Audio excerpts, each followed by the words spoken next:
Assalamualaikum warahmatullahi wabarakatuh. Perkenalkan, saya Indiris Wulandari dengan NIM A1C41910. Kali ini saya akan mempresentasikan praktikum dengan judul praktikum Sistem Reproduksi Hewan Jantan dan Betina. Tujuan praktikum untuk mengenal bagian-bagian dan susunan sistem reproduksi internal dan eksternal serta memahami fungsinya. Dasar teori. Sistem reproduksi yaitu suatu sistem yang berkemampuan untuk menghasilkan individu baru. Nah, adapun tujuan dari sistem reproduksi yaitu untuk mempertahankan dan melestarikan jenis agar tidak punah. Sistem reproduksi hewan baik pada jantan dan betina mencakup organ eksternal dan internal yang meliputi kelenjar dan saluran reproduksi. Nah, untuk organ reproduksi yaitu terdiri atas dua, organ reproduksi untuk pria dan organ reproduksi wanita. Organ reproduksi pria terdiri atas organ internal dan eksternal. Untuk organ eksternal yaitu terdiri atas skrotum dan penis. Sedangkan untuk organ internal yaitu terdiri atas testis, vas deferens, epididymis, uretra, vesicula seminalis, kelenjar prostat, dan kelenjar Koper. Nah, untuk organ reproduksi pada wanita juga terdiri atas dua, yaitu organ reproduksi internal dan eksternal. Untuk organ reproduksi eksternal yaitu terdiri atas labia mayor, labia minor, klitoris, vestibulum, dan himen. Sedangkan untuk organ reproduksi bagian dalam atau internal pada wanita yaitu vagina, cervix, uterus, tuba fallopi, dan ovarium atau indung telur. Hewan percobaan yang diamati yaitu katak betina. Alat dan bahan praktikum, alat bedah, jarum pentul, sarung tangan dan masker, tisu atau kapas, katak, alkohol, dan styrofoam.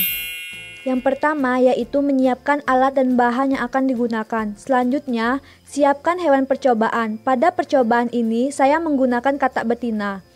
Sebisa mungkin menggunakan katak dewasa agar mempermudah dalam melakukan pengamatan.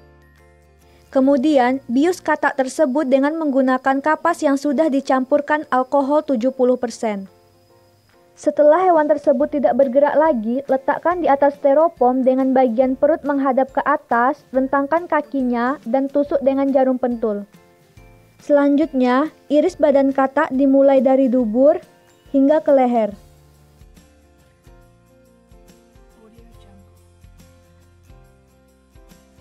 Selanjutnya, sayat daging yang terdapat di bagian dada. Lalu ditusuk kembali dengan menggunakan jarum pentul. Terakhir, mulailah mengamati organ reproduksinya. Pembahasan. Pada pengamatan yang saya lakukan, organ yang tampak jelas yaitu ovarium, oviduk atau tuba fallopi, dan ureter. Organ yang tidak tampak jelas dikarenakan katak yang digunakan belum terlalu dewasa. Terdapat ovarium. Ovarium berjumlah sepasang. Ovarium menghasilkan telur atau sel kelamin perempuan. Warna ovarium kekuningan dengan bintik-bintik hitam kecil dan pada akhirnya mencapai warna hitam dengan bintik kuning muda. Ovarium termasuk organ reproduksi internal. Nah, ini merupakan bentuk dari ovarium. Selanjutnya, terdapat saluran reproduksi yaitu berupa oviduk atau dengan nama lain yaitu tuba fallopi yang merupakan saluran berkelok-kelok. Oviduk termasuk salah satu organ reproduksi internal pada katak betina, di mana fungsinya untuk membawa sel telur dari ovarium ke rahim.